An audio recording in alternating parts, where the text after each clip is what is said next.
Et donc j'ai toujours voulu avoir du bif pour avoir finalement de la liberté. Mon paradigme du moment, c'est les 4 L, donc low cost, low tech, low human, low complexity. Dans ma communauté, on s'appelle les fils de putonnettes. Ok, on est radicaux, on est là pour faire du biz, on est là pour penser à notre gueule, mais on a quand même de l'honnêteté, savoir qu'on a quand même des règles élémentaires. Bonjour à tous et bienvenue dans ce nouvel épisode. Je suis aujourd'hui avec Tougan, très connu sur les internets. Je pense que la moitié de la population le déteste, l'autre moitié l'adore. Et aujourd'hui, on va pouvoir découvrir pourquoi. Tougan, bienvenue.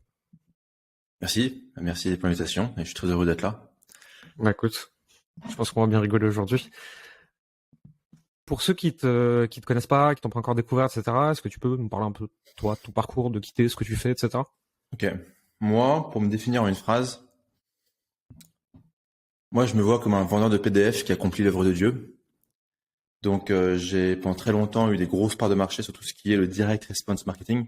Le direct response marketing, c'est les publicités ultra agressives, les pages de vente et les vidéos ultra agressives également, qui vendent derrière un PDF. Donc j'ai fait ça pendant quasiment une dizaine d'années. Et aujourd'hui, j'enseigne le marketing façon truc qui marche. Donc pas forcément le marketing consensuel, mais du marketing qui marche. Et je suis consultant pour des projets Web 2 et des projets Web 3. C'est ce que je fais, quoi. Ok. Comment ça se fait que t'es passé du PDF ultra agressif à aujourd'hui, si tu veux? J'ai l'impression que ton propos, il est toujours ce qu'il a toujours été, mais que finalement, tu t'es rangé un peu en disant, bon, c'est bien, on a fait de l'argent, c'était rigolo. Maintenant, on va faire une image de marque un peu différente, on va faire un bon produit, on va respecter un peu plus les clients, etc. Et on va y aller en nom propre. Ouais. Qu'est-ce qui t'a amené à faire cette transition? Alors, paradoxalement, on respectait les clients et on faisait des bons produits. Nous, notre équation, c'était marketing ultra hardcore plus bon produit est égal dollar, dollar, dollar. Parce que si c'est du marketing ultra hardcore et un produit de merde, le client, il reste pas un client. Le client, il devient une liability, tu vois. Donc, en fait, par égoïsme et bon sens capitaliste bien pensé, on a toujours fait des très bons produits, on a toujours respecté le client. Et d'ailleurs, même, je pense qu'en tant que marketeur, même si on a un marketeur, entre guillemets, un peu hardcore, on est in fine l'avocat du client. On est là pour comprendre le client, on est là pour l'aider, on est là pour l'aider à prendre une décision, on est là pour comprendre sa situation. On n'est pas là pour le juger, on n'est pas là pour le prendre pour un con, on n'est pas là pour l'accuser, on n'est pas là pour le chier à la gueule. C'est super important. C'est que le cynisme, en fait, le cynisme rend les gens de très mauvais marketeurs. Parce qu'ils prennent les gens pour des cons, sauf que en fait, les gens, c'est pas des cons. Les gens les gens font des choses connes, mais ils sont pas intrinsèquement cons. Ils ont une mécanique mentale qui les amène à prendre des décisions et à avoir des croyances, et il faut comprendre ça. Il faut pas juger ça, il faut comprendre la mécanique, s'insérer dedans pour proposer un produit qui est pertinent à un moment donné dans la vie du client, quoi. Donc j'ai pratiqué ça pendant longtemps. J'ai bifurqué vers l'enseignement, entre autres, je pense pour une quête de sens ou pour une création de sens. C'est que ma première activité économique, quand j'ai commencé sur Internet il y a très longtemps, c'est que j'étais prof particulier d'économie pour des élèves en prépa HEC, parce que j'avais besoin de sous, quoi. Donc j'enseignais l'économie et j'avais beaucoup aimé ça. Et donc revenir vers de l'enseignement, ça me plaisait.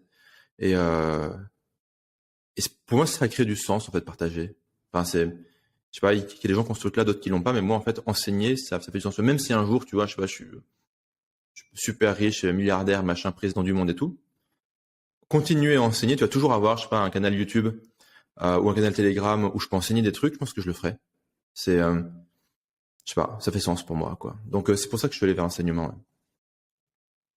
Ouais. Ok, je comprends. C'est intéressant parce que d'ailleurs, il y en a quelques-uns qui sont un peu rares, mais tu vois, je pense à des gens comme Naval Ravikant, qui, bon, concrètement, a pas besoin de s'amuser à faire du contenu sur Twitter et à participer à des live Clubhouse à l'époque pendant des heures, etc. Parce que le mec, il pèse un peu lourd en termes de deal flow. Et pourtant, il transmet. Et j'ai l'impression aussi, et tu me diras si c'est pareil, tu vois, c'est de partager du contenu, ça te permet aussi de structurer ta pensée, de retenir un peu tes leçons, de pouvoir y revenir et tout. Et si t'as pas ce truc d'écriture, ça arrive pas en fait. C'est vrai que le fait d'énoncer tes idées, d'expliquer tes idées, de prouver tes idées avec des exemples, déjà ça t'aide à faire mûrir tes idées, ça t'aide à comprendre tes idées. Et finalement, c'est au bout de la deuxième, troisième, quatrième finalement explication de ton idée, de ton concept, que finalement tu arrives, tu vois, à le résumer à une phrase et aller à l'essentiel, aller vraiment au first principle du concept. Moi, un gars qui m'avait beaucoup inspiré dans ce sens-là, c'est Peter Thiel, Thiel, le gars qui m'a investi dans Facebook, qui est le premier gars à avoir investi dans Facebook et qui était le cofondateur de PayPal avec Elon Musk.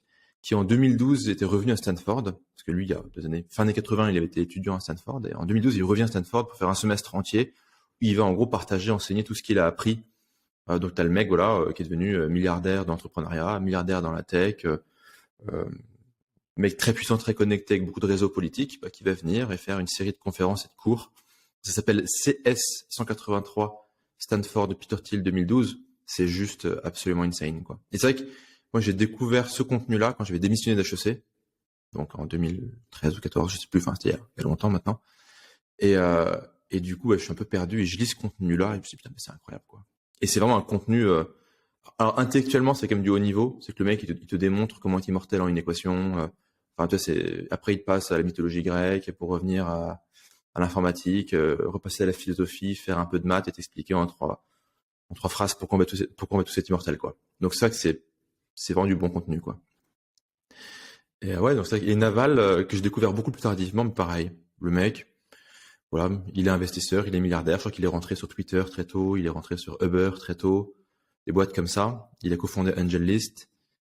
Mais le type, ouais, il enseigne. Ce qui est super cool comme process chez Naval, c'est dès qu'il a une idée, il la balance sur Twitter. Et du coup, en fait, Twitter, c'est son bloc-notes. Il va juste écrire ses idées. Il va pas retweeter, il va pas faire de thread, il va pas chiler quelque chose, tu vois, il va pas. Non, il va juste, dès qu'il a une idée, il la tweet. Et je trouve que le process est super bon. D'ailleurs, ça me tenterait de faire la même chose, quoi. Dès que j'ai une idée ou dès que je tombe sur une idée, qui est pas forcément la mienne, hop, je la tweet, je la balance. À ceci près que moi, je mettrai la source pour pouvoir retrouver. Moi, je mettrais, tu vois, l'idée, et après, en réponse, je mettrai la source, comme ça, je peux retrouver la source derrière, si jamais j'ai envie d'y revenir, quoi. T'as Alexandre Mozy qui fait ça aussi pas mal, hein, tout ce qui lui passe par la tête, il le tweet. Et selon les réactions qu'il y a en face, il dit, est-ce que ça vaut le coup que j'en fasse un contenu long et que je développe le sujet, etc. Et ça me fait penser, moi, tu vois, à la campagne de Trump. On me disait, ouais, faut lui enlever Twitter, c'est un malade. Ah non, non, non.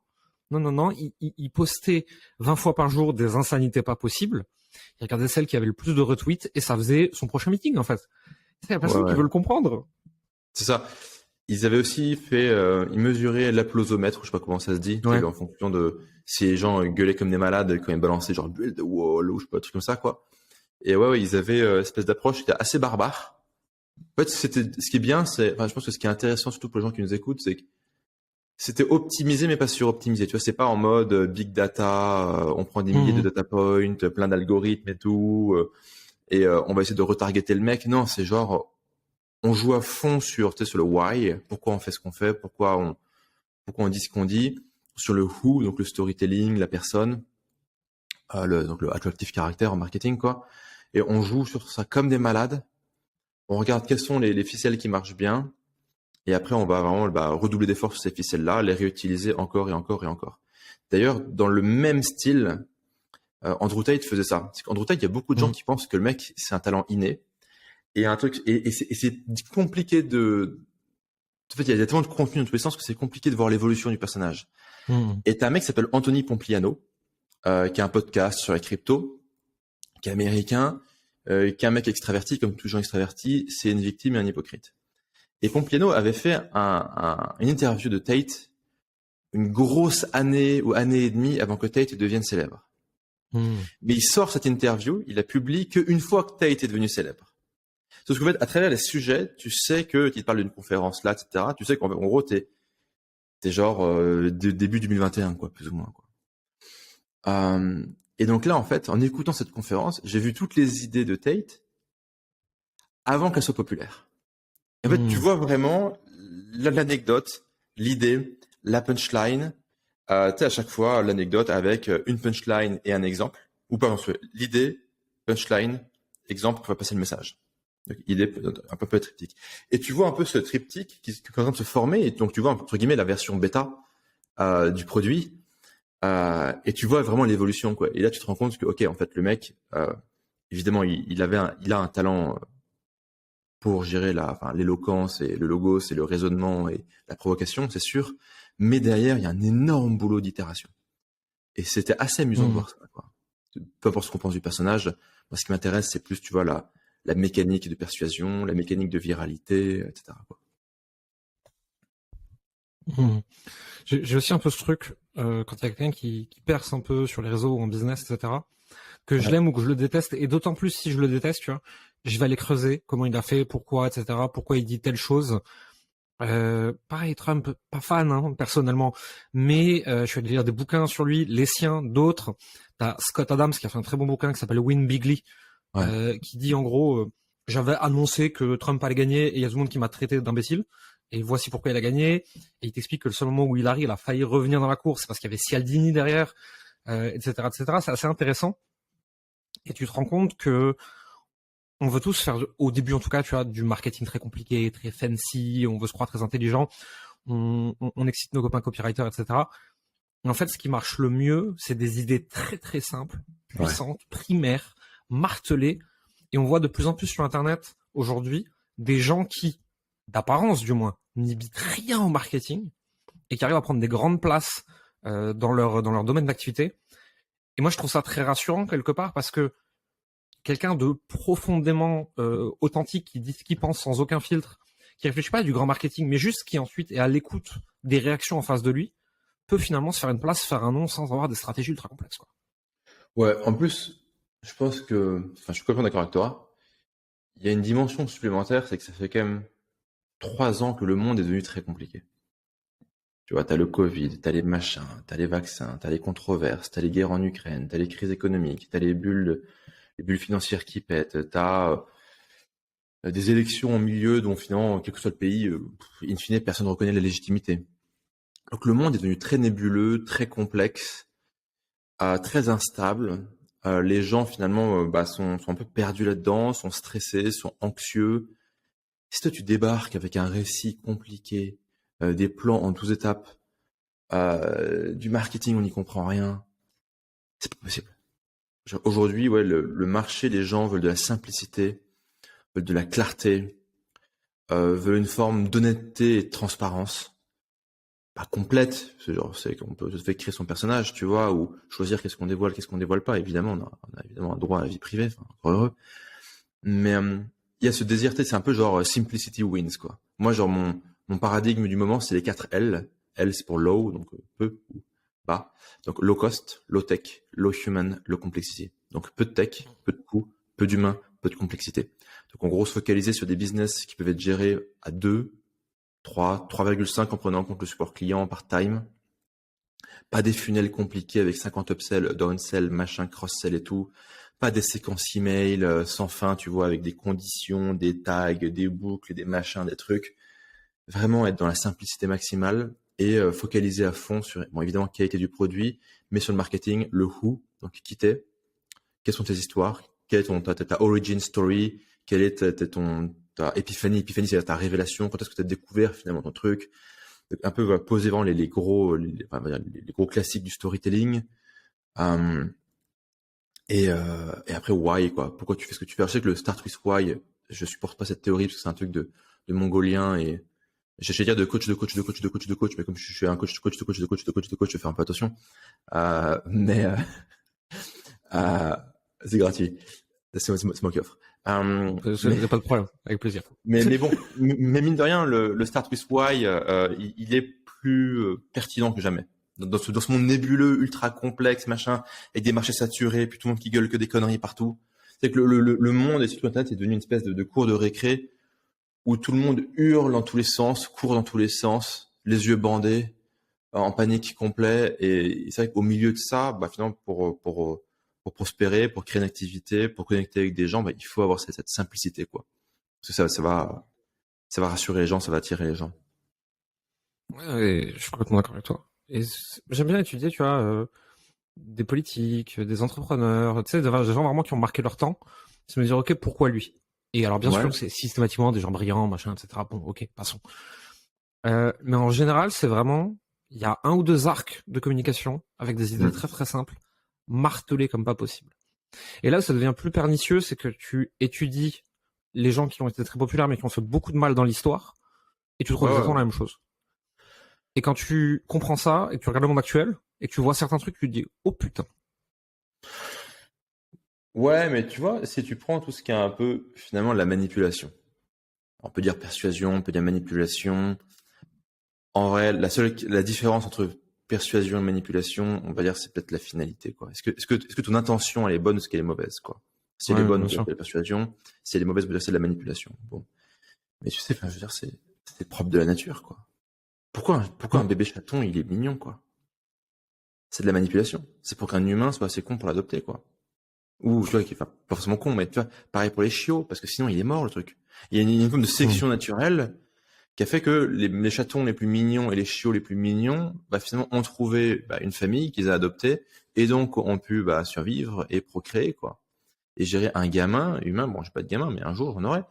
Un gamin humain, il est conçu pour aspirer de l'attention de la daronne au détriment du père et des frères et sœurs, quoi. Tu vois, et finalement, les dynamiques de persuasion, de manipulation, enfin, c'est le propre de la nature humaine, quoi. Donc, le fait qu'Hitler en use, enfin, c'est la nature humaine, quoi. Tu vois, je veux dire, Hitler ou Staline ou qui tu veux, tu vois, mais, donc, je sais pas, moi, ça m'inquiète pas plus que ça. Je sais pas. Je sais pas si je peux dire que ça m'inquiète, Mm-hmm. mais c'est plutôt, tu vois, je regarde le monde, je me dis, oh, on n'a pas fini, hein. Et du coup, tu vois, sans verser dans la paranoïa survivaliste, mais... Oh, si tu peux, hein, moi, je prends. Hein. Ouais, je sais. Mais tu vois, de plus en plus, je suis là, je suis bon. Je vais faire comme si tout allait bien se passer, parce que 99,9% du temps, il y a tout le monde qui annonce la fin du monde et il se passe rien du tout. Mais bon, Ouais. être un peu près au cas où, tu vois, c'est avoir ton plan B. Je trouve pas ça complètement déconnant, alors que, tu vois, tu m'aurais demandé il y a 10 ans, je t'aurais dit, oh, fais chier, tout va bien, arrête de faire chier. Et plus je vois, après, c'est peut-être aussi, tu vois, la bulle algorithmique dans laquelle je suis, à quoi je suis confronté sur Internet, ce que je regarde, donc ce qu'on me montre et tout. Moi, j'ai toujours dans mon entourage 2-3 personnes comme ça, des gens assez au contact de l'économie, mais à un niveau un peu plus macro ou politique, ou des gens qui comprennent bien l'histoire, etc. Et j'essaye d'avoir à peu près 50% de pessimistes, alarmistes, qui me disent va te mettre dans un bunker, et l'autre moitié qui me disent quoi qu'il arrive, tout va bien se passer, t'inquiète. Et selon comment je me sens, j'en appelle l'un ou l'autre pour niveler, tu vois. Mais dans un monde de plus en plus incertain où il se passe des dingueries de plus en plus, c'est pas trop mal de comprendre comment ça marche et qu'est-ce qui peut se passer, etc. Même si on peut plus rien prédire aujourd'hui. Ouais, en fait, si, tu peux prédire que tu auras, à mon avis, et le pire et le meilleur qui va se passer. Ça, c'est que ce sera ni un scénario positif, ni un scénario négatif, ce sera du très bon et du très mauvais en même temps. Moi, la vision que j'ai là-dessus, c'est plus, tu vois, les révolutions techno, on va dire, bouleversent les structures économiques, qui bouleversent à leur tour les structures sociales et politiques. Bon, ok, on prend la ficelle un peu facile, Seconde Guerre mondiale, Hitler et compagnie, pour prendre vraiment du basique, quoi. T'as une révolution industrielle qui change les modes de production. T'as une révolution financière qui permet une financiarisation des bulles spéculatives, etc. Crise de 29, effondrement industriel, etc. Au même moment, bien l'État, il a accès à la radio pour faire de la propagande. Les nazis ont été les premiers à utiliser la radio à des fins de propagande, faut pas l'oublier. T'as des capacités industrielles pour déplacer des gens et les buter si t'en as envie. T'as tout le développement de la chimie moderne, just saying, tu vois. T'as le développement des armes modernes avec la Première Guerre mondiale et puis après la Deuxième Guerre mondiale. Et finalement, je dirais la boufferie de la Première et la Deuxième Guerre mondiale, plus la Deuxième que la Première, c'est un paradigme technologique qui a changé une réalité économique, qui a bouleversé les structures sociales et les structures politiques. Et soudainement, t'as un mec qui prend une radio, il fait une tournée en avion, il peut devenir dictateur, et après, avec des moyens industriels, il peut buter tout le monde autour et massacrer tous les gens avec qui il n'est pas d'accord. Avec des moyens industriels. Est-ce que nous, on vivra finalement... nous, aujourd'hui, c'est l'ère du digital, c'est l'ère de la biotechnologie, c'est l'ère de l'IA, c'est l'ère du big data. Et si carnage il doit y avoir, je pense que ça viendra plutôt de là. Alors, l'Ukraine, c'est un peu le contre-exemple, puisqu'ils y vont en mode old school, eux. Mais en fait, c'est presque un épiphénomène. C'est tragique de dire ça, mais c'est un épiphénomène, je veux dire, par rapport aux enjeux actuels, quoi. Et donc, c'est vrai que le problème, finalement, de checker l'histoire, c'est que finalement, c'est peut-être que les grandes catastrophes de notre époque seront liées aux technologies. Et on voit bien que nos technologies bouleversent les systèmes politiques, bouleversent le monde du travail, bouleversent les rapports sociaux, que il y a plus aucune élection qui est considérée comme étant légitime parce que tu vois un mec sur Internet qui va dire qu'il n'est pas d'accord, ou on va trouver peut-être des preuves qu'il y a eu de la tricherie ou autre, quoi. Et donc, la boufferie, elle viendra probablement de là. Après, dans cette période de mutation, En fait, ces périodes de mutation qui entraînent donc crise, guerre, violence, elles donnent lieu à la création de nouvelles institutions. Alors, je suis un peu mon prof d'éco, mais une institution en économie, c'est des règles écrites ou non écrites, formelles ou informelles, qui structurent les interactions entre les individus. Donc la religion, ça peut être une institution, le droit du travail, ça peut être une institution, la réglementation bancaire, ça peut être une institution. Dans certains cas, c'est écrit, dans d'autres cas, c'est pas écrit, quoi. Et ces nouvelles institutions, vont pacifier la situation et faire en sorte que la valeur ajoutée qui est créée soit davantage répartie. Tu vois, je dirais, dans les années 1880, on a des crises profondes. On va légitimer le syndicalisme pour qu'en gros les ouvriers arrêtent de se faire exploiter, que ce soit pas germinal, tu vois. Dans les années 30-40, crise profonde, on va développer l'État-providence pour qu'en gros, voilà, les gens aient quand même un matelas de sécurité basique et qu'on ne laisse pas crever, quoi. Donc la question, c'est quelles vont être les institutions qu'on va pouvoir créer qui vont faire en sorte que toutes ces innovations qu'on est en train de développer puissent bénéficier au plus grand nombre. Alors certains disent que ce sera le revenu universel, peut-être pas. En attendant, c'est le bordel. Et c'est vrai que on peut rester sur une analogie genre années 40. Moi, je suis mal dans ce mood-là. Et de me dire, en fait, ça va être le bordel encore un temps. Et quand la poussière sera retombée, il y aura un rideau de fer quelque part. Tu vois. Et il y aura des gens qui seront, putain, la poussière, la redescend, ils font, merde, je suis chez les cocos, tu vois. Et ils l'ont pas vu venir, parce qu'entre temps, ils se sont fait déporter, machin, envahir, réenvahir, bombarder. Il y avait rien à bouffer pendant 5 ans, tu vois. Et le mec, quand il reprend ses esprits, il fait, oh fuck, je suis chez les cocos et je suis bloqué pour 70 ans maintenant. Enfin, moi, pour 50 ans, mais. Et moi, c'est plutôt ça dont j'ai peur. C'est de me dire, ok, est-ce que je suis suffisamment en mouvement? Est-ce que je suis suffisamment alerte? Quand je dis mouvement, c'est en termes d'idées dans le cerveau, en termes de professionnel. Est-ce que je suis capable de me réinventer professionnellement? Ça tombe bien, c'est un peu ton métier d'enseigner ça aux gens. Est-ce que je peux me déplacer géographiquement si nécessaire? Encore une fois, ce que nous on enseigne, c'est que si le mec il peut gagner du fric, entre guillemets, indépendamment du système, il a la liberté, enfin il gagne en liberté géographique, ok, donc liberté professionnelle, liberté cognitive, liberté géographique. Et finalement, je pense que plus que jamais, il faut développer ces libertés-là et ses compétences et les compétences qui précèdent ces libertés. Voilà, c'est moi qui vends au calme, quoi. Pour justement rester mobile, voir venir les choses. Et quand la poussière commence à redescendre, voir où sera le rideau de fer et quelles seront les zones où en fait où on sera potentiellement prisonnier, quoi. Tu vois, c'est pas impossible que l'Occident devienne un enfer sur terre, quoi. Avec des banques centrales, avec des central bank digital currencies, donc en gros des crypto-monnaies gouvernementales où les mecs vous espionnent, contrôlent tout, décident qu'est-ce que vous pouvez acheter, quand, comment, etc. Peuvent prélever l'argent sur votre compte directement sans vous demander, etc., etc. Quand on nous rajoute des confinements climatiques, des crédits carbone, et quand tu vois les délires du forum de Davos, je suis un peu conspirationniste, mais c'est pas grave, je suis sur ta chaîne, pas sur la mienne. Donc si un qui se fait striker, c'est pas moi. Tu vois, quand tu vois ce que les mecs ils annoncent et ils sont là en mode trop content. Alors ouais, on a un truc, c'est on peut foutre une puce dans l'estomac du mec. Ah ouais, d'accord, ok. Bon, s'il est pas d'accord, c'est pas grave, ok. Et on peut vérifier s'il prend bien ses médicaments. Et s'il prend pas les médicaments qu'on lui dit de prendre, et oui, c'est nous qui décidons qu'est-ce qu'il doit prendre. Eh bien, on lui impose une sanction financière, on lui retire de l'argent sur son compte, voire on le prive de liberté, où on bride sa liberté. C'est un peu en mode crédit social chinois. Et quand tu vois quand tu vois le kiff des mecs aujourd'hui, je me dis ouais, tu vois, l'Occident, là il y a beaucoup de poussière. Peut-être que tous ces scénarios absolument délirants ne verront pas le jour, je le souhaite. Mais si ça voit le jour, je pense qu'il faut être mobile. Donc moi là, il y a une vraie prime à la mobilité dans notre époque. Donc c'est très nébuleux, c'est très bordélique. Il y a beaucoup de violence politique, verbale, militaire dans certaines zones, sanitaire. Voilà. Et mais pour être sur une note positive, les gens qui sont mobiles aujourd'hui, encore une fois, qui sont mobiles professionnellement, cognitivement, géographiquement, n'ont jamais aussi bien vécu, quoi. C'est que la caste, le groupe des gens qui arrivent à atteindre cet objectif, et ça veut pas dire être millionnaire ou n'importe quoi, c'est juste, tu vois. Il n'y a pas besoin. T'as pas besoin, ouais. T'es juste mobile, tu vois. Et les gens qui accèdent à ça, finalement, ont un confort, une qualité de vie, une expérience de vie absolument insane, quoi. C'est de fait, quand t'arrives à ça, t'as quand même, à façon d'avoir nécessairement beaucoup d'argent, t'as quand même une expérience de vie sur Terre qui peut être succulente, tu vois, vraiment. 100%. Donc, il y a quand même une lumière au bout du tunnel, quoi. Moi, je parle régulièrement, que ce soit mon audience ou à nos clients, de la fuck you money ordinaire. Tu vois, on s'imagine que la fucking monnaie, c'est il faut être PDD, avoir les jets privés, les machins, avoir 25 personnes en personnel à la maison, etc. Non, non. Juste assez d'argent pour travailler d'où tu veux, comme tu veux, avec qui tu veux, t'enlever 50 à 80% de tes emmerdements du quotidien, et être libre de gérer ton temps et ta vie comme t'as envie. Et ça, alors après, ça dépend des structures familiales, t'as combien de gosses, est-ce que t'as une maison, machin truc, hein. Mais à partir de 10 000 balles par mois, tu peux déjà faire des trucs cool. Quand t'as 10 000 balles net, t'es déjà relativement peinard, en fait, dans pas mal d'endroits, à moins que tu veuilles vivre à Paris ou des trucs comme ça, tu vois. Mais en France, t'es vite peinard, en fait, et donc t'es vite mobile aussi.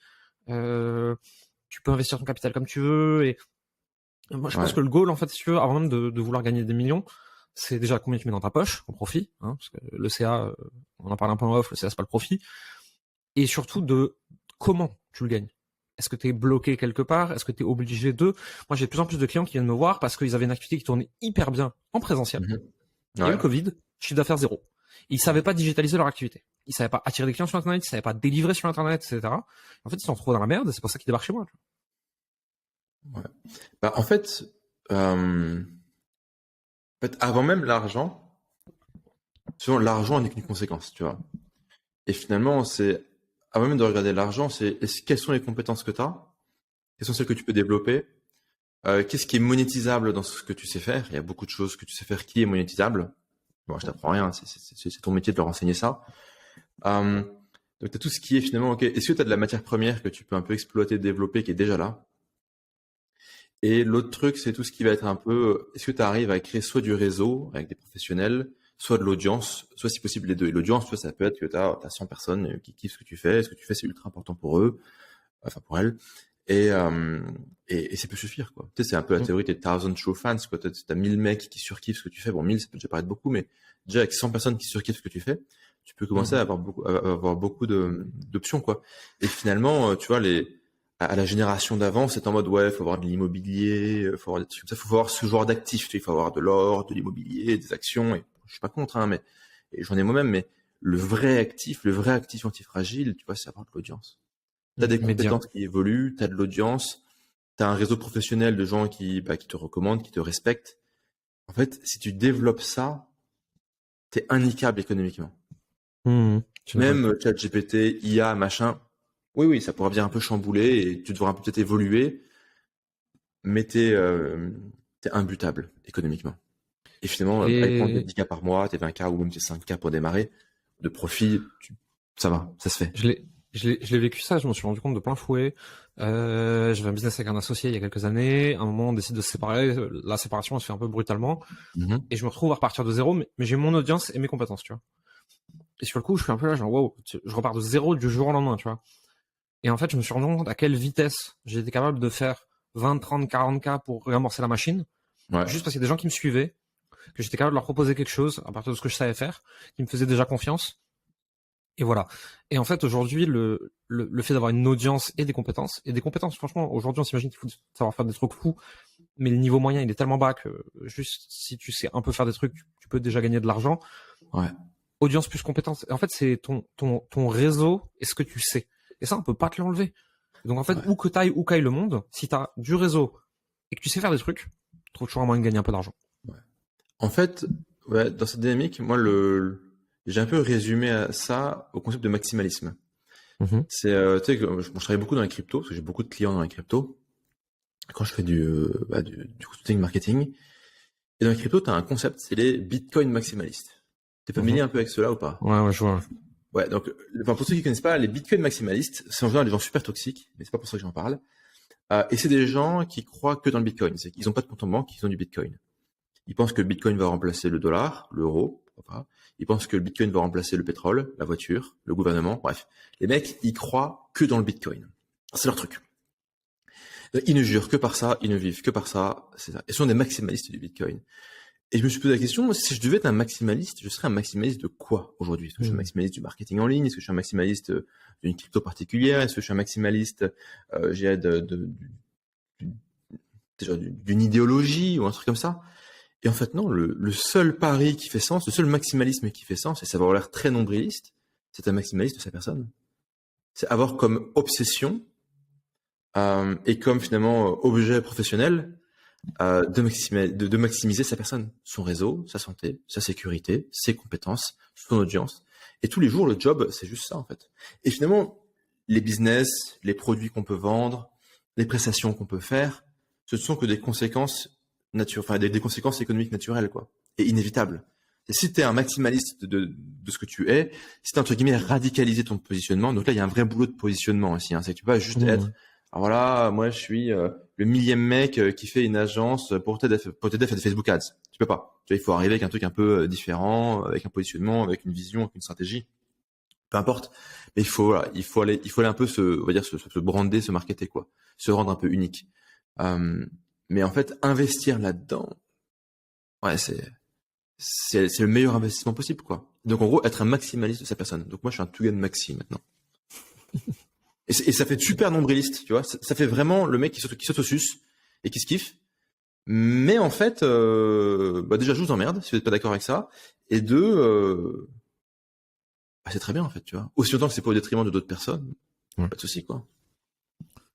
Justement, un post qui est programmé pour ce matin sur LinkedIn où on enregistre, où je disais, en fait, les gens que je vois, moi, dans mon audience, j'en trouve beaucoup des comme ça, tu vois, j'ai tellement donné, j'en peux plus. Non, en fait, si t'as tellement donné que t'en peux plus, c'est parce que tu cherchais pas à donner, tu cherchais un espèce de mécanisme de soumission et on me doit quelque chose, donc je suis gentil pour qu'on m'aime, je suis gentil pour qu'on achète, je donne du contenu gratuit pour qu'on achète. Non seulement ça marche pas, mais en plus de ça, c'est comme les mecs trop gentils qui sont trop gentils pour pécho, ils pécho absolument pas et ils deviennent ultra aigris. Et en fait, quand tu pètes ça, tu penses plus qu'à ta gueule. Au début, t'es un peu rude, un peu agressif avec les autres parce que le temps de te reconstruire un peu, c'est genre j'en ai plein le cul, etc. Et il y a un moment, le fait de penser 99% du temps qu'à ta gueule fait que toi, tu te nourris intérieurement, financièrement, psychologiquement, de ce que tu veux, et tu finis par avoir envie d'être sympa avec les autres, mais juste pour le simple fait d'être sympa, parce que toi, ça va en fait dans ta vie. Ouais. Moi, je suis intimement convaincu que seuls les fils de pute survivent. Et dans ma communauté, on s'appelle les fils de pute honnêtes. Tu vois, c'est ok, on est radicaux, on est là pour faire du business, on est là pour penser à notre gueule, mais on a quand même de l'honnêteté, savoir qu'on a quand même des règles élémentaires, on vole pas, on triche pas, on ment pas, etc. quoi. On pique pas les meufs des autres, etc. quoi. Bon, ça c'est pas arrivé jusqu'à présent. Mais c'est en fait le côté le côté je suis un mec sympa. En plus, je suis désolé, mais c'est super suspect. Pour moi, les gens qui arrivent et qui font moi je suis un mec sympa, en général, c'est tous des fils de pute. C'est vraiment les pires crapules, quoi. C'est toujours les plus gros fils de pute, les plus grosses ordures, et je donnerai pas de nom parce que je suis sur ta chaîne. C'est toujours des mecs qui arrivent, tu vois, non mais moi, je suis un mec sympa, moi, je suis un mec cool, moi, je suis un mec qui fait le bien. Et putain, surtout à commencer dans tout ce qui est un peu Startup Nation et compagnie. Tu vois, je supporte pas ces bâtards. Tu sais, tout ce qui est en gros les wannabe startuppers là-bas sur LinkedIn. Et les mecs qui sont toujours là en mode, ouais, tu sais, nous, dans notre startup, on est inclusif. Donc, on a mis une meuf noire, transgenre, LGBTQ, en chaise roulante. Bref, tu coches tout ce que tu peux cocher, issu de la minorité, racisé, discriminé, qu'est-ce qu'il y a d'autre? Bref, tu mets le full package, d'accord? Et on l'a mis en Chief Happiness Officer. Donc nous, voilà, on est moralement supérieur à vous, les coachs sur Internet, vous les vendeurs de formation, que des gros fils de pute qui pensaient qu'il y a gagné de l'argent pour s'acheter des Lamborghini. Et en fait, ce mec avec sa startup, il vient d'où l'argent pour sa boîte? Parce qu'il n'a pas de product. Ou il y a un vague product, mais l'argent, il vient de subventions. Ça vient de la Banque publique d'investissement, la BPI. Le mec, il est à la station F, il prend l'argent de la BPI pour financer ce espèce de merde là. Et il vient d'où l'argent de la BPI? Il vient de la classe moyenne qui se fait tondre, qui elle n'est pas forcément LGBTQ, racisée, en chaise roulante et transgenre. Même si j'ai aucun problème avec les gens qui cochent ces cases-là. Ça vient, je dirais, du bon trou du cul de base qui paie ses impôts, c'est du bon soldat. Lui, il se fait rançonner toute l'année pour qu'on crée la Banque publique d'investissement, pour qu'il y ait des fils de pute comme ça qui font semblant de travailler à la station F, qui disent nous on est là pour le bien, nous on est gentils, nous on est le camp du bien, on est le progrès et tout. Vous à tous les gens là, les coachs, les formateurs sur Internet, quand même, machin. Ils sont là, ils pincent le nez quand même. Non, c'est pas moral ce que vous faites et tout. Et alors qu'en fait, ce sont des gens qui sont complices finalement du racket de la classe moyenne, quoi. Le racket de la classe moyenne, c'est un truc qui est violent, quoi. C'est pas un truc qui est gentil et c'est profondément immoral, quoi. L'impôt, c'est du vol, faut pas l'oublier, quoi. C'est bien vendu, hein, mais c'est du vol. J'ai eu des discussions récemment avec 2-3 personnes comme ça, tu vois, un peu monde startup, freelance, etc. Et en fait, ils nous prennent de haut jusqu'au moment où ils regardent les chiffres. Ouais. Et quand ils regardent les chiffres, en général, il y a deux trucs. C'est soit ils ont deux neurones qui se touchent, ils se disent bon, que j'ai peut-être des trucs quand même à apprendre. Soit ils sont profondément déconnectés du cerveau et en fait ils vont chercher une raison de justifier que toi t'es méchant et que c'est pour ça que t'as de l'argent. Mais de plus en plus, je vois la frontière entre Startup Nation et formateur en ligne qui s'effrite. Et ils commencent à voir, ok, c'est bien, l'argent coule plus autant à flot qu'avant.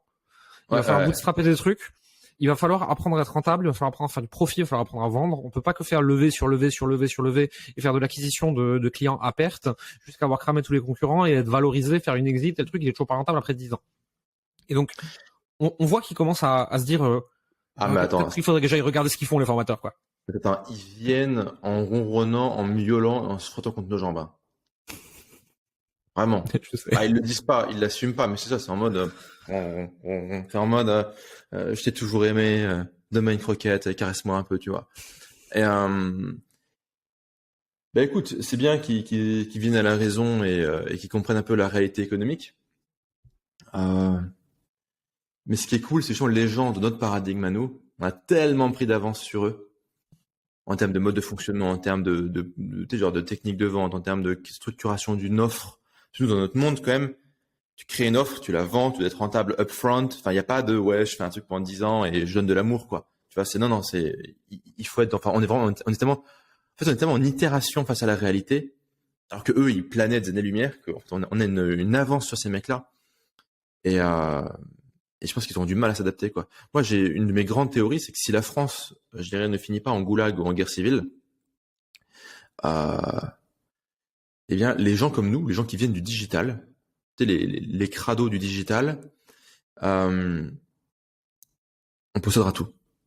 En fait, là, on se rend pas compte parce que nous, on est là, en fait, on est au début de notre exponentielle. Alors, on est là un peu à itérer comme des cons. La plupart des gens de notre monde, ça gagne quelques milliers, quelques dizaines de milliers, certains quelques centaines de milliers, certains très peu, quelques millions, et une poignée, quelques dizaines de millions par an. Tu vois, voilà. Mais on est tellement en confrontation à la réalité, en itération ultra rapide sur finalement le fait d'aller créer du cash. Également, on est des gens qui ont du cash disponible. Tu vois, c'est que j'ai plein de potes qui ont des très belles startups. Des mecs, des boîtes à 50, 100 millions, qui ont des grosses parts ça. Donc les mecs sur le papier, ils valent 10, 20, 30 millions d'euros sur le papier. Mais quand il y a eu le début du bull run des cryptos, ils avaient combien de munitions à allouer aux cryptos pour aller faire un x20 sur du shitcoin ou du x100? Ils avaient quoi? Ils avaient peut-être 20 000 balles disponibles. Là où des gens du digital pouvaient aller déployer plusieurs millions. Quand tu déploies plusieurs millions sur des tokens qui font x10, et qu'en gros, tu en vends au moins une partie en haut, puis après tu fais moins 80%, bah, t'as quand même sorti un putain de paquet de millions, quoi. Même en faisant n'importe quoi, tu sortais un putain de paquet de millions. En fait, la bulle des cryptos, en fait, a clairement donné raison à tous les gens comme nous, quoi. Parce qu'on avait du capital disponible, liquide. On n'a pas de equity dans une boîte qui vaut très cher. Non. On a moins, sur le papier, liquide, utilisable, mobile. On va vraiment toujours en revenir à la mobilité, hein. Allouable sur gérer le bon bourrin à un bon moment, faire x10 là-dessus, ok, perdre la moitié, donc on a fait x5 sur sa thune en 2 ans, x5 sur sa thune en 2 ans, quand tu alloues plusieurs millions, t'avoues que c'est quand même confortable, et boum, tu vois. Et maintenant, on a beaucoup plus de thunes, beaucoup plus de réseaux, encore plus rapide, et ça avance, ça avance, ça avance, ça avance. À la fin de la journée, si la France ne finit pas en guerre civile ou en goulag, tous les hôtels particuliers parisiens, ça appartiendra à des mecs comme nous. On s'en rend pas compte parce qu'on en est au début de notre courbe, tu vois. Et là, maintenant, tu rajoutes de l'IA, tu rajoutes du Web3, tu rajoutes un peu tous ces trucs-là. C'est bordélique pour le moment, donc on voit pas trop vers quoi ça va, mais comme nous, on est beaucoup plus rapide, beaucoup plus apte à tout tester, tout monétiser beaucoup plus rapidement, boum, c'est nous qui allons la choper cette vague-là. Et là, en fait, on sera très nombreux à passer de, ok, je gagne quelques dizaines de milliers, quelques centaines de milliers, quelques millions, quelques dizaines de millions, à faire des exits à 100 millions, 200 millions, 300 millions. Tu vois, tu prends Heroes, H-Y-R-O-S, Alex Baker. Oui. Vendu à 100 millions. Pas d'investisseurs, pas de VC, pas de woke, pas de chief happiness officer. 100 M. Et en fait, je pense qu'on va voir des trucs comme ça de partout. On le voit pas encore aujourd'hui, mais... T'en as aux US, des mecs qui, à la base, sont des infopreneurs et des coachs vraiment de la première heure, qui sont en train, là, j'en vois de certains, t'as Scott Holford, par exemple, des trucs comme ça, qui sont en train de monter des groupes médias. C'est-à-dire que le mec, il fait toujours du coaching one-one en nom propre. Son core product, son programme principal de groupe, etc., c'est devenu une marque. C'est Modern Business Academy, c'est une boîte à part. Et il en est complètement sorti. Derrière, il a tellement de cash dispo parce que il est sur des trucs, je crois qu'il fait 10-15 millions par an, mais avec du 50-70% de marge. Il est en train de racheter des médias sans personal branding, de les plugger tous ensemble. Alors il y a un machin, c'est pour le bullet journal, l'autre machin, c'est pour de la méditation, l'autre machin, c'est pour se lancer dans l'entrepreneuriat, devenir coach, certification. Il plug tous ces trucs ensemble, il est en train de monter un groupe média colossal avec des podcasters, des youtubeurs, tout ce que tu veux. Et ça va monter des groupes médias qui, sur les 5-10 prochaines années, vont être colossaux, quoi. Ouais. Tu sais, il y a cette théorie tu connais le bouquin The Sovereign Individual? Non. C'est un bouquin qui est assez marrant, qui est écrit, enfin, non, qui est très chiant à lire, mais qui est intéressant, qui est écrit en 98 par deux mecs. Et les types, ils disent que on va rentrer dans un monde grâce à Internet où l'individu sera souverain et où dans certains cas, l'individu sera même plus puissant que des États. Et ce qui est amusant, c'est qu'en 98 ou 99, ils prennent comme exemple Ben Laden. Ils disent Ben Laden, c'est un individu souverain, très riche, très puissant, très connecté avec ses followers, quoi, et qui mène à lui tout seul une guerre mondiale, au sens où elle est sur plusieurs continents, contre la première puissance de l'époque, les États-Unis.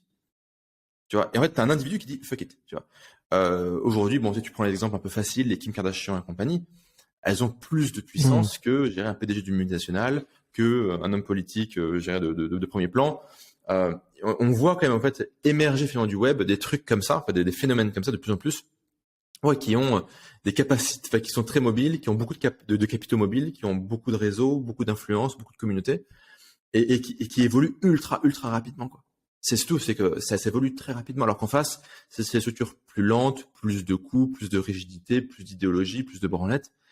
Et ouais, ils vont se décimer. Je connaissais pas l'histoire de Scott Holford, donc j'irai fouiller, ça a l'air super intéressant. Je t'enverrai il a un Substack où il explique toute sa stratégie d'invest. Et en gros, lui, aujourd'hui, il investe plus que dans du média. Il a très peu de SaaS. Il investe que dans du média, donc il rachète des podcasts, il rachète des médias en ligne, il rachète des brands, et il est en train de tout plugger ensemble, et derrière, il a l'écosystème de produits à vendre dessus, quoi. C'est cool. C'est pas mal, ça. C'est intéressant, j'irai voir. C'est cool. Merci, en tout cas, pour la reco, quoi. Donc ouais, c'est la dynamique. Et donc, ça fait un peu démago ce que je dis, mais on va tous les baiser. Écoute, moi j'aime bien l'idée. Hein. C'est quoi aujourd'hui ta vision de l'argent? Et comment elle a évolué ces dernières années? Ma vision de l'argent n'a pas évolué. J'ai toujours voulu faire du fric depuis que je suis petit. En fait, moi, j'ai eu la chance d'avoir des parents qui disaient non à tout. Je pense que j'ai eu beaucoup de chance là-dessus. C'est que j'ai grandi dans des conditions qui étaient stables, mais avec des parents qui faisaient semblant qu'on était pauvres. Autrement dit, ça allait, tu vois. C'est pas la folie des grandeurs, mais ça allait. Mais c'est toujours, ah non, le Nutella c'est trop cher, on va prendre du faux Nutella, quoi. Putain, le faux Nutella, quoi. Ma mère prenait toujours du putain de faux Nutella pour gratter 2 balles, quoi. Alors honnêtement, elle pouvait payer le vrai Nutella. Bref, toujours traumatisme. Et donc, j'ai toujours eu la dalle. J'ai toujours eu la dalle de faire du fric. Parce que pour moi, faire du fric, c'est avoir du vrai Nutella. Les trucs qui me font chier, j'aurais pas à les faire. Je m'imaginais un petit peu ça. Tu vois, je disais, mais pourquoi je dois aller à l'école, maman? Bah, t'as pas le choix, c'est comme ça. Comment ça, j'ai pas le choix? Bah, c'est ça, c'est le gouvernement qui a décidé que tu dois aller à l'école. Je suis en mode, mais... Et mon point de négociation, genre, j'ai voté pour ça, j'ai signé quelque part. Bah non, t'as pas le choix, c'est comme ça. T'as qu'à gagner de l'argent, être libre, faire ce que tu veux, et tu pourras ne pas suivre les règles si t'as pas envie de les suivre, quoi. Ou du moins les règles un peu qui servent à rien, quoi. Et donc, j'ai toujours voulu avoir du bif pour avoir finalement de la liberté. Donc à la base, c'était pour moi l'argent, c'est de la liberté. C'est des points de liberté. Et c'est vrai que là, progressivement, c'est des points de liberté, mais ma définition de la liberté change un petit peu. Parce que la liberté, ça veut pas dire grand-chose en fait. C'est très théorique. Donc en fait, c'est toujours des points de liberté, mais par liberté, je vais entendre un pouvoir de négociation face à la vie. Tu vois, on va te dire ouais, il faut que, enfin, tous les trucs cons récents qu'on nous a imposé de faire en Occident, quoi. Bah, si t'avais de l'argent, tu pouvais dire non à tout. Hein. Le confinement, c'était pour les pauvres. Hein. Genre c'est con. Hein. Et puis là, tu vois la guerre en Russie-Ukraine. Putain, moi je vis à Dubaï. Tous les riches, en gros c'est simple. Tous les Ukrainiens ou Russes qui sont soit riches, soit qui sont des meufs bonnes, sont ici. Il n'y en a pas un qui a la guerre. Donc les meufs bonnes et les riches, ils sont ici. Et les autres cons, bah ils sont en train de mourir dans une tranchée, quoi. Dans des conditions atroces pour un truc complètement débile, quoi. À coup de dizaines de milliers, ils meurent dans des putains de tranchées. Leur seule faute, c'est de pas avoir de thunes. C'est pas d'avoir assez de thunes et à travers la thune, ce qu'on disait tout à l'heure, de l'audience, du capital, de la mobilité, des compétences monétisables, etc. Et finalement, leur seule faute, c'est ça. Et on peut dire, ouais, attends, ouais, mais bon, l'Ukraine, la Russie, c'est loin. Non, c'est à 2 heures d'avion. L'Ukraine, l'Ukraine, la Russie, c'est pas très différent. C'est un peu différent en termes de culture, mais c'est pas, tu vois, on n'est pas dans le Laos ou au Congo, tu vois. Enfin, c'est chez nous, quoi. C'est à côté. Ouais, attends, Ça peut arriver chez nous. Kiev, c'est comme chez nous, quoi. Enfin, t'as Ouais, Kiev, c'est de l'Europe, comme quoi. chez nous, ouais. Tout est écrit en cyrillique, donc on n'y comprend rien, mais c'est comme chez nous, quoi. Et je dirais, enfin, c'est pas délirant que demain ça parte en couille et qu'on nous dise, bah non, ok, vous êtes un homme de plus de 18 ans, enfin entre 18 et 25 ans, bah vous devez rejoindre l'armée de terre et aller servir de fantassin pour aller faire la guerre à Poutine, quoi. Ça peut arriver ce truc-là, quoi. Et donc, si tu veux, pour moi, la thune, c'est pas pour, tu vois, acheter la bouteille de champagne en or, la Patek Philippe, régaler tout le monde, la Lamborghini, villa millionnaire, Thaïlande, machin, piscine privée. Non, non, non, non. C'est marrant, ça. Enfin, je veux dire, moi, ça me fait pas marrer, mais je respecte que ça fasse marrer des gens, tu vois. Ouais. Pas de souci. Mais l'argent, ça sert pas à ça. L'argent, ça sert à pas servir de cobaye pour des expériences médicales, à pas être enfermé chez soi, à devoir porter 3 masques quand tu dors tout seul chez toi, on va savoir pourquoi, à ne pas être enrôlé de force pour aller à la guerre. Bref, tous les trucs cons, vraiment, tous les trucs cons, en ce moment, c'est réservé aux meufs moches et aux pauvres. Et c'est très méchant, très bête de le dire comme ça, mais ô combien vrai. Donc l'argent, bah, ça s'insère dans cette réalité-là. Et c'est très basique et c'est très bête. Mais malheureusement, la vie, elle est bête et basique en ce moment. Je suis plutôt d'accord avec toi là-dessus. Je regarde, quand j'ai commencé à gagner de l'argent, un peu. Ouais. Le premier truc, il y avait Statue Game, montre direct. Ça, c'est le début quand on gagne un peu, premier truc, crame, statue et tout. Et au bout d'un moment, tu vois, plus ça va, moins je le crame, plus je le place, ou je le garde parce que j'ai envie de l'avoir en sécurité. Et il y a des gens il y a pas longtemps qui me disaient, ouais, pourquoi t'achètes pas une Tesla, tu vas mettre sa boîte en leasing, c'est pas cher, etc. Je fais, alors, moi aujourd'hui, je roule en Scénic tout pété, ce qui fait que si un mec qui me saoule, je lui roule dessus avec la tâche remorque. J'habite dans un village, il y a 5000 habitants, la Tesla, tu la branches où, espèce d'imbécile? Et tu me dis, il faut acheter des chaussures, des machins, des costumes, des trucs. Moi, je suis toute la journée assis dans mon appart derrière mon ordi. Tout de suite, si tu veux, quand t'es pas confronté au monde extérieur et que tu vis dans un petit village, le statut game, tout de suite, ça te passe. Et après, j'ai une chance extraordinaire. Et ça me sert malgré moi. C'est que si je me mets sur Internet en photo avec Rolex, Lamborghini, je perds 50% de chiffre d'affaires. Alors que si je suis en short à la montagne, je gagne des clients. C'est si tu veux. Donc j'ai une incentive personnelle à pas faire n'importe quoi. C'est pratique. Ça fait sens, ouais. T'investis dans quoi, du coup? Je vais avoir bourse, un peu crypto. Alors les montres, parce que moi j'aime ça. Ça me plaît vraiment, c'est un truc qui me fait kiffer. Ouais, ça va être essentiellement ça. J'ai un peu d'IMO, mais je l'ai parce que l'histoire familiale, dans ma famille, ils ont de l'IMO. Moi, à titre perso, j'en rachète pas parce que c'est chiant. C'est soi-disant c'est passif, mais c'est passif que dalle en fait. J'investis beaucoup dans des nouvelles compétences, l'accès à du réseau, l'accès à des endroits, l'accès à des groupes d'entrepreneurs, des trucs comme ça. Des fois, je vais payer juste pour avoir accès à des gens, parce que je sais que c'est rentabilisé x 1000 sur les 5-10 prochaines années. Ouais. Aujourd'hui, c'est surtout ça. Hein. Ok, c'est intéressant. Ouais, je suis pas très différent de toi là-dessus. Et c'est vrai que surtout ce qui est acheter du statut, oui, pareil, hein, quand j'ai gagné mes premiers millions, je me suis acheté une Rolex. Bon, j'ai pris la moins chère. Le problème de la moins chère, c'est qu'elle prend pas de valeur. La Pages. Ouais, je prends la Oyster machin, enfin le truc de, je sais pas ce que c'est quoi. Et ouais. Et ouais, surtout ce qui est un peu statutaire. C'est comme je vis à Dubaï. Si tu veux à Dubaï, moi je vis dans un quartier où toutes les baraques coûtent. Je pense que le prix minimum d'une baraque dans mon quartier c'est 5 millions. Le prix max c'est 25. C'est un peu de quartier sécurisé où il y a que des. Franchement, des mecs qui doivent faire du sale, je pense. Parce qu'il y en a quand même à leur gueule. Bon, bref, mais bon, tu vois. Et donc, tout le monde a Rolls-Royce, machin, Lamborghini, trucs comme ça, Bugatti, des trucs du genre, quoi. Donc, ouais, enfin, je peux commencer à flexer, mais à ce game-là, je vais pas gagner. Et pas ici, si tu veux. Ici, si tu veux, bon, les mecs, ils sont pétromonarques, si tu veux. Donc, en fait, le pétromonarque ou l'oligarque russe qui est ici en vacances parce que c'est pas très, c'est un peu tendu chez lui. Ouais, tu vois, j'ai pas commencé à faire un concours de flex avec ce mec-là. Donc ouais, moi je suis en mode montre G-Shock, voiture Toyota. Et, euh, et quelque part, en fait, c'est l'ultime fuck you, tu vois.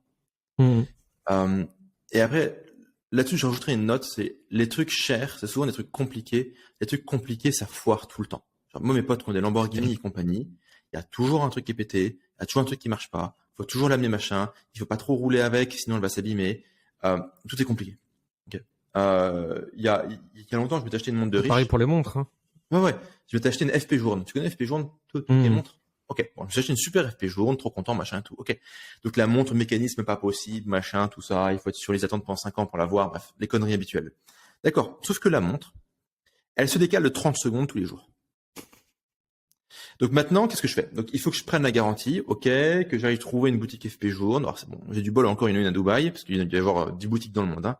Donc ok, donc coup de bol, j'en ai une à Dubaï. Donc il faut que je ramène la montre, très bien. Donc il faut l'envoyer machin en Suisse, il faut aller la démonter, ça prend 3 mois. Après ils vont m'expliquer, ah oui, mais attendez, c'est pas de notre faute, c'est pas couvert par la garantie. Ou je peux les conneries qu'ils vont m'inventer. Donc moi je vais péter un câble, je vais les insulter. Sauf qu'à Dubaï, si t'insultes un mec, tu vas en prison. Donc je vais pas insulter le mec, je vais prendre sur moi. Messieurs, c'est pas bon pour ma pression artérielle. Donc, in fine, je vais recasquer je sais pas combien, je vais récupérer ma montre. Une fois que je vais à nouveau l'utiliser, je me rends compte qu'ils ont pété un autre truc et qu'il faut la renvoyer. Putain, mais je le vois, mais gros comme ça, le truc, si tu veux. Et bah, du coup, la montre, elle est partie au coffre. On va rester en mode G-Shock et on va arrêter les conneries. Parce que tout ce bordel-là, ça prend du temps, ça prend de l'énergie qui pourrait être allouée à créer du cash flow pour pas t'envoyer à la guerre en Ukraine, quand même. Tu vois? À un moment, je me suis tâté, tu vois, parce que à force de voir des Royal Oak partout, tu vois, moi, en bon petit soldat, tu sais, on m'en montre 200 par jour. Je fais, ah, moi, j'en veux une aussi. Et Ah, moi je aussi, parle un moi peu avec aussi. des, ouais, c'est ça, vraiment. Moi là-dessus, si tu veux, Je quand c'est un veux. truc, quand c'est un sujet qui me plaît de base, je suis très bon public. Hein. C'est-à-dire, tu me montres 25 fois un truc, les 24 premières, je te dis c'est moche, le 25, c'est I need it, take my money. Et je commence à parler un peu avec des potes à moi qui aiment bien les montres aussi, et je leur parle un peu de la Royal Oak de Marc Piguet. Il me dit, alors, en dehors du fait que là, tout le monde l'a et que c'est le truc à la mode, euh, c'est tout le temps pété. C'est ultra fragile. Et donc, en fait, juste n'achète pas ça parce que c'est ultra fragile. Et en plus de ça, toi, t'es pas à Dubaï, t'es en France. Le truc, c'est comme si tu mettais un panneau de signalisation sur ta tête qui disait coupe-moi la main. Ouais. Donc en fait, je me suis En plus, ouais. ravisé. La dernière que j'ai acheté là, c'est une Rolex. J'ai acheté une Pepsi. Sauf que en fait, Mhm. moi qu'elle prenne la valeur, je m'en fous. Je veux juste qu'elle stocke de la valeur éventuellement, tu vois. Et donc en fait, Ouais. j'en ai trouvé une offshore sans boîte avec juste les papiers pour prouver que c'est pas une saloperie volée. Que du coup, j'ai payé 10 000 balles de moins que ce qu'elle aurait valu si j'avais voulu genre faire un investissement.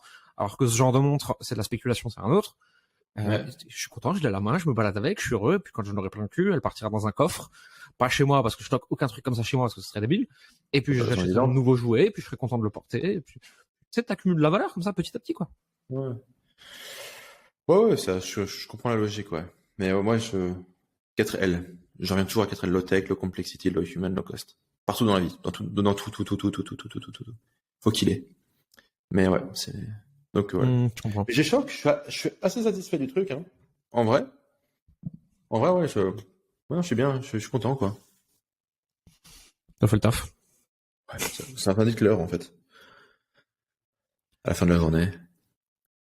Mais ouais, mais les dépenses, là, tu vois, mais je pense qu'on se fait tous cloner, hein. Dès que tu fais tes premiers millions, t'es en mode, bon, vas-y, ok, je m'achète un truc, je me fais plaisir et tout, et pourquoi pas. Mais à côté de ça, si tu veux, j'ai une personne avec qui je travaille, avec qui je commençais, qui est quand même pas mal plus jeune que moi. Et il a Mhm. commencé à gagner un peu d'argent. Il m'a dit, ouais, je sais pas comment je le place, où est-ce que je le place, etc. Je fais, alors, par rapport à l'âge que t'as, à la somme que t'as et à l'exponentiel qui est devant toi, crame tout. Ça va te faire du bien, ça va te faire kiffer. Tu vas te rappeler pourquoi t'as bossé. De toute façon, cet argent-là, si tu le places, aucun intérêt. Tu vas en gagner tellement Ouais. plus par la suite que vraiment ça va rien changer à ta vie. Euh, Investir dans des programmes, des accompagnements, des masterminds, etc. On le fait déjà ensemble. T'as pas besoin. Fais, crame-le, amuse-toi avec. Ça va te faire du bien à la tête, vraiment.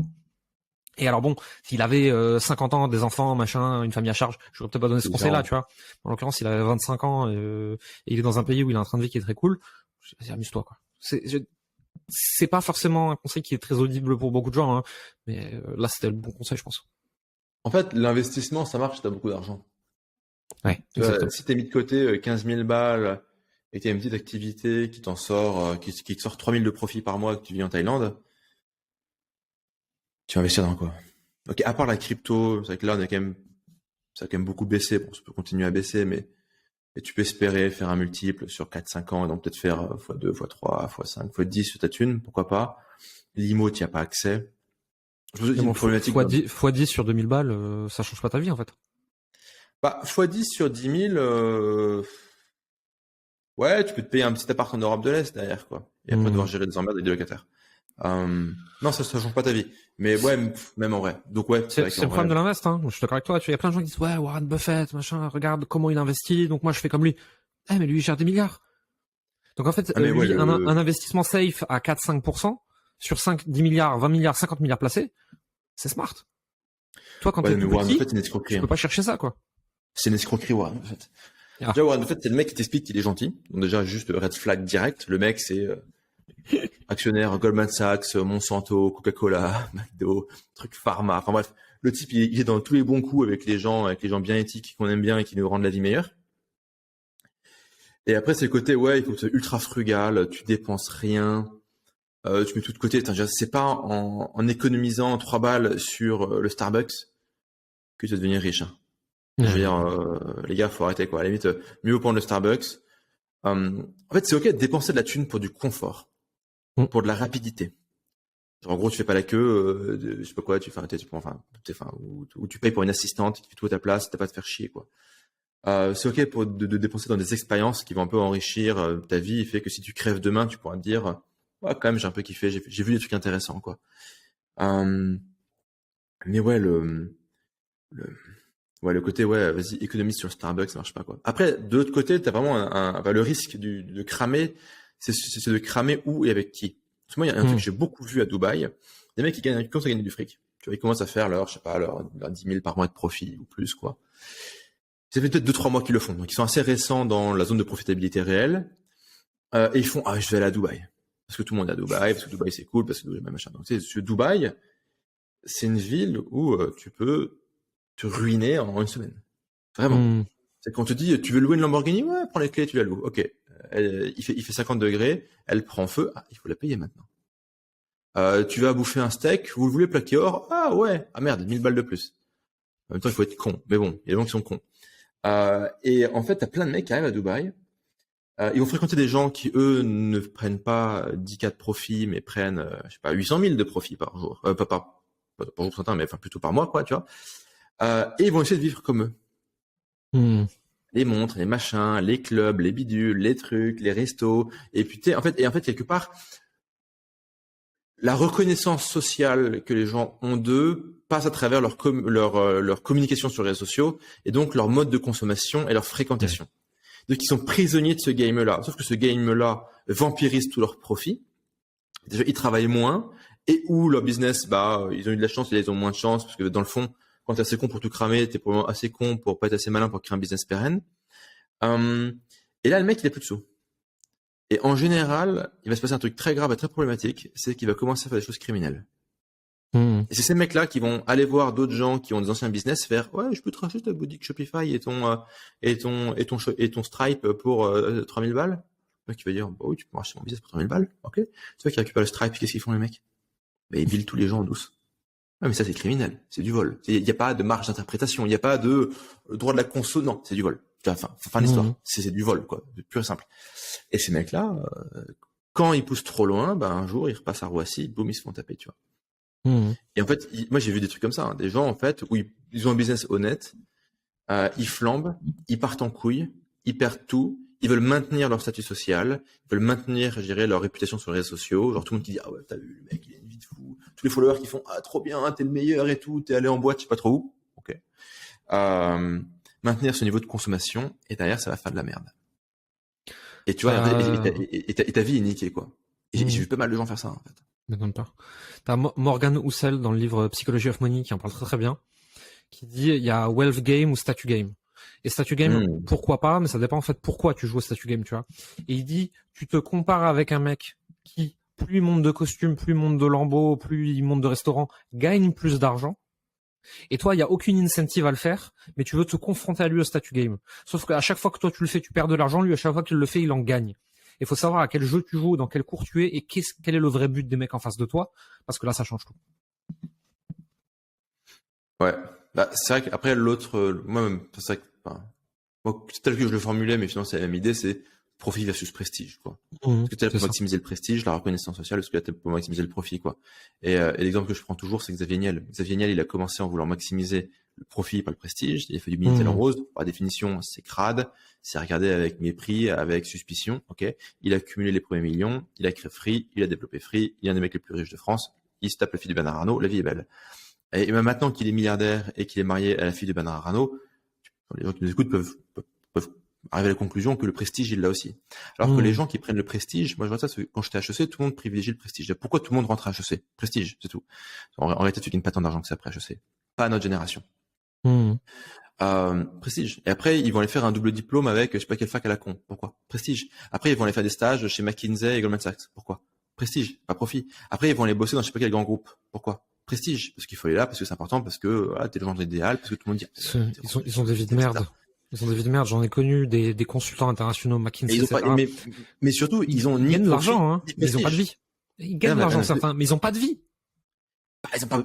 Ils ont pas tant d'argent, c'est à compétences égales, oui. À travail égal, à niquage de santé égal. C'est pas tes 8000 balles chez McKinsey, enfin, je veux dire, ou BCG, ou chez Goldman Sachs, ok, 15 avec prime si tu veux, quoi, par mois, mais, ok, je dirais pour le commun des mortels, ça d'être beaucoup, mais sur Internet, ce serait un petit joueur, enfin, tu vois, c'est, bien sûr. donc, en fait, à intelligence, à acharnement égal, il ferait du x10 en travaillant 2 fois moins. C'est vrai. Et bah, du coup, si en travaillant 2 fois moins, c'est pas travail égal, mais bon, bref, tu vois l'idée. Et donc, toi, ce qui est marrant avec ces mecs, c'est qu'à la fin de la journée, ce sont des petites salopes. Parce qu'ils sont là, ils font, oui, chef, esclave du mois d'implantation. Tu peux rester ce soir jusqu'à 21h pour finir le PowerPoint. Ah oui, chef, avec plaisir. Tu vois, ce sont des victimes, tu vois, littéralement. Et alors, ok, peut-être qu'ils vont avoir un salaire supérieur à la moyenne. Oui, mais enfin, ils vivent à Paris ou à New York. Ça taxe à mort. Et le coût de la vie, il est hors de prix. Et là, ils vont se trouver une grognasse, une française, là. Et ils vont dire, donc elle va mettre la pression. Ah, ça serait bien qu'on se marie et que, pourquoi pas, et qu'on prenne, il faut être propriétaire à Paris. Ah oui, propriétaire à Paris. Donc, ils vont se prendre, je dirais, un appartement niqué, mais dans un quartier qui monte. Parce que pendant que le quartier monte, ce qui est d'ailleurs vachement discutable, quand tu sors dans la rue 5 minutes, le pays, il est en chute libre. Donc, en fait, tu viens de louer une suite dans le Titanic, quoi. Mes félicitations. Et surtout, ton pouvoir de négociation face à la vie et face à ton employeur vient de s'effondrer parce que l'employeur, tôt ou tard, il sait que tu as un crédit, hein.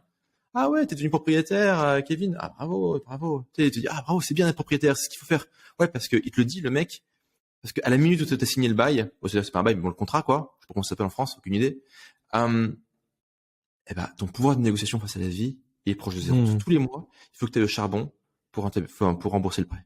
Bien sûr. Tous les mois. Pour les 20 prochaines années. Mes félicitations, tu viens d'être la pute du système. Esclave du mois dans l'implantation, tu vois. C'était un mime horrible, ce truc-là, mais bon. Je suis d'accord avec toi sur ce truc de profit over prestige. Je répète toujours aux gens en rigolant, tu vois, c'est moi le goal dans la vie, entre guillemets, tu vois, c'est d'être en jogging dans ma maison à la campagne ou à la montagne, 100 millions de net worth et une voiture Pikachu. Genre, foutez-moi la paix, je m'en bats les couilles. Je veux pas qu'on m'emmerde, je veux pas mettre de costume. Il y a une période de ma vie où j'ai aimé ça, et j'avais pas besoin de les mettre. Et aujourd'hui, vraiment, tu vois, quand tu me dis, ouais, faut se saper, je fais, pourquoi? Moi, pour impressionner qui? Le seul truc excessif que j'aimerais bien avoir, c'est un jet. Parce que pour moi, c'est la mobilité absolue, c'est la liberté absolue. Mais bon, c'est un peu fantasmé parce que dans les vrais, c'est hors que des emmerdes, quoi. Et tu le loues, c'est beaucoup moins de problème. C'est à moins de t'appeler Walmart, ça sert à quoi d'avoir un jet à toi?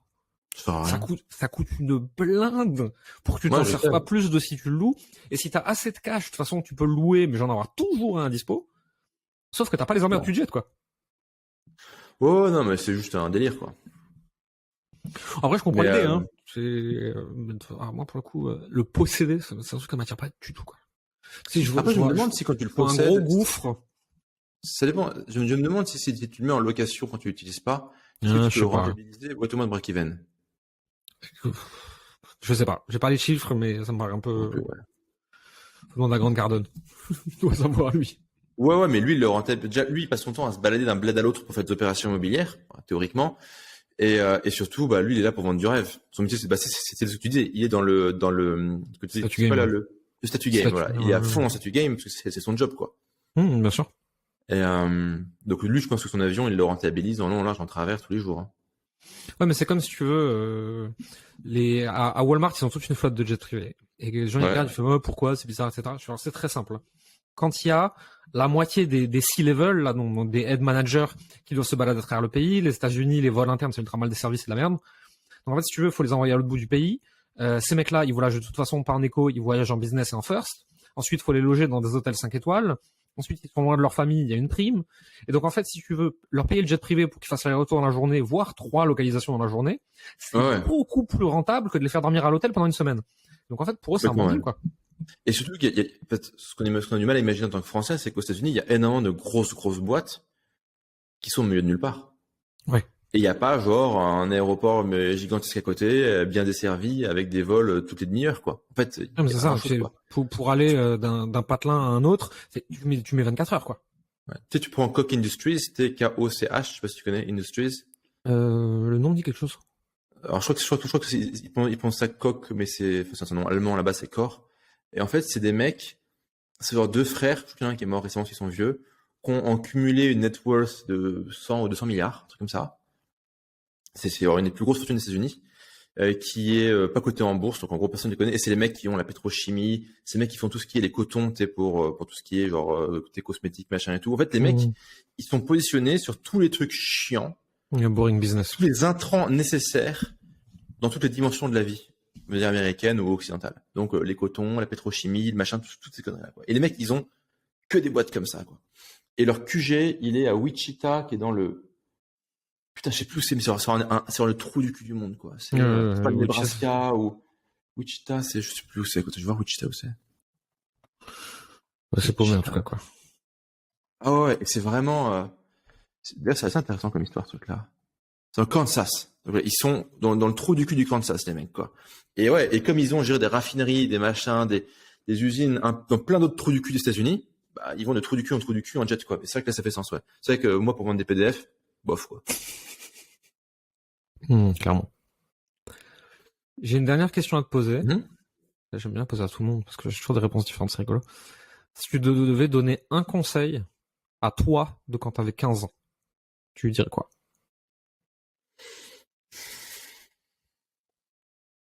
C'est pas évident comme question parce que fondamentalement, c'est toutes les conneries qu'on a faites qui m'ont permis d'itérer, d'évoluer et d'être la personne que je suis aujourd'hui. Donc, tu vois, c'est.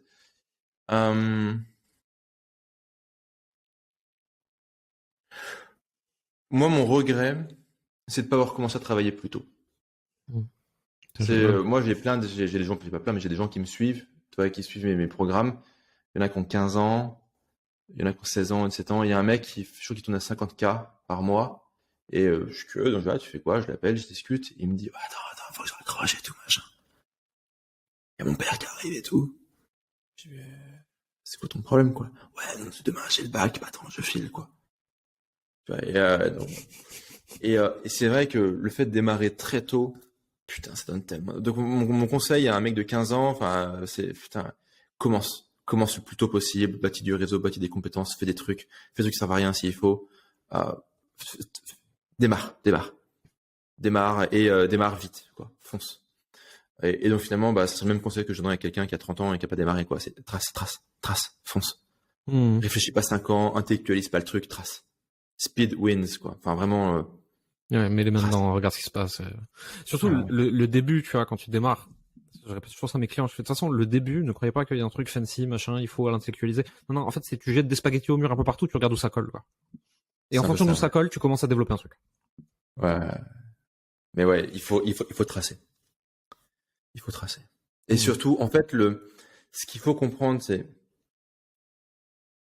ça devient de plus en plus difficile. En fait, moi, une autre de mes théories, c'est j'ai mes 4L, j'ai Professeur Prestige, j'ai un peu genre mes points de propagande habituels que je ressors à chaque fois. C'est chaque jour qui passe, c'est beaucoup plus compliqué de faire de l'argent sur Internet et de devenir libre. En gros, on va faire simple. Il y a quasiment pas d'autre moyen de devenir libre et de gagner du fric que Internet. Ok, c'est pas avec l'immobilier ou avec un job employé que vous allez le faire. C'est fini, plus maintenant. C'est via Internet. Très bien. Sur Internet, c'est beaucoup plus difficile de jour en jour pour plusieurs raisons. Il y a beaucoup plus de concurrence. 3 raisons. Beaucoup plus de concurrence. beaucoup plus de conneries étatiques. Nous, quand on a démarré, moi, quand j'étais démarré, il n'y avait pas de Vatmos. Je me faisais pas ponctionner de 20%. Il n'y avait pas de RGPD. Il n'y avait pas de 3D Secure pour les paiements. Ça n'existait pas. C'est que le mec, il payait. Il n'y avait pas de, oh oui, on va faire en sorte que ça marche pas, quoi. Non, non. Tu vois, tu vois, bon. Donc, les conneries gouvernementales, étatiques, et les réglementations absurdes de l'Union européenne font que c'est toujours plus difficile et compliqué et plus cher de démarrer. Et après, tu as des évolutions techno où plein de trucs qui étaient des métiers ou des petites manières faciles de démarrer n'en sont plus. Tu vois, jusqu'à il y a quelques mois, tu pouvais être graphiste, copywriter pour faire des fiches produits, des trucs vraiment basiques. T'as plein de petits jobs à la con comme ça. T'allais sur Fiverr, 5euros.com, Upwork, tu te démerdais et tu peux faire tes premiers 1000 balles, 2000 balles par mois, un peu en mode ghetto, mais tu pouvais faire ça. Mais aujourd'hui, t'as Midjourney, t'as ChatGPT et on en est qu'au début. Je dirais dans un an, tous ces métiers-là auront disparu. Et d'ailleurs, pour chacun de ces métiers à la con, aujourd'hui, t'as 10 SaaS qui existent, qui sont gratuits. Ouais. Donc tu vois, évolution techno qui kill tous les trucs toutes les tâches de débutants par lesquelles on débute habituellement. Donc du coup, tu débutes par quoi? C'est plus compliqué qu'avant. Conneries gouvernementales, concurrence. Donc je dirais que ça devient de plus en plus, c'est de plus en plus difficile, je dirais, de faire du bif. C'est pour ça qu'il faut tracer et pas attendre. Ces gens qui font, ah mais maintenant c'est compliqué la ChatGPT. Ouais mais connard, ça fait 5 ans que j'ai dit de faire de la thune, t'étais où? Ah mais j'avais Quidditch, je peux pas te faire enculer.